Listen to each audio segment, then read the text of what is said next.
10 years ago this week, when the home of the Bills was still called Ralph Wilson Stadium and when lots of folks still used Blackberries, I think it's really interesting.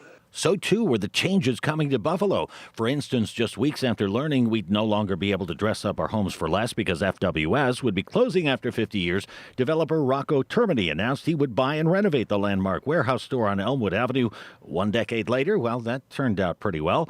That same week, Severino Development said it would be buying an abandoned factory on Seneca Street and convert this brownfield in a box into stores and offices. That one worked out, too. And we were learning more about the Pagula's plans to turn the so-called Webster Block, which by that time was nothing more than a surface parking lot, into the harbor center.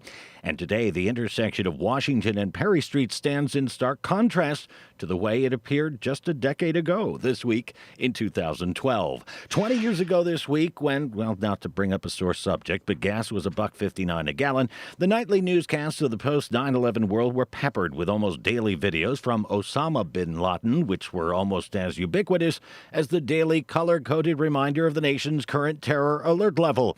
And in Buffalo, there was something those with disabilities would have to get used to when it came to parking their cars. This week's News to You Pop Quiz, what do you think that was? And here's a hint.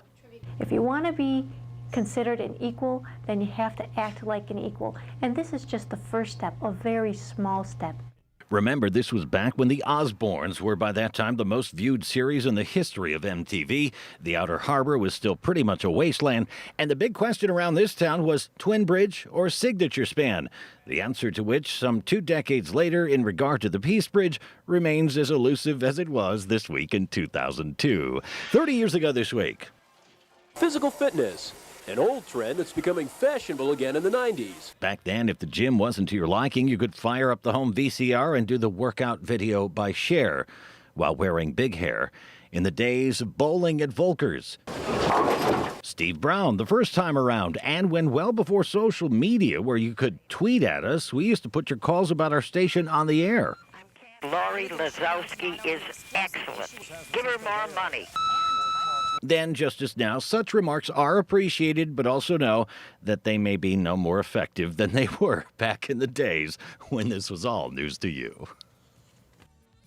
And that was our Dave McKinley reporting. Now to the answer to the News to You Pop quiz about the big change 20 years ago this week for handicapped parking in Buffalo. The answer, people with disabilities would now have to pay. Prior to this week in 2002, handicapped parking was free in the city. But this change also resulted in freeing up more handicapped parking spaces because those who were not entitled to them were less likely then to take those spots once the city started charging for those spots.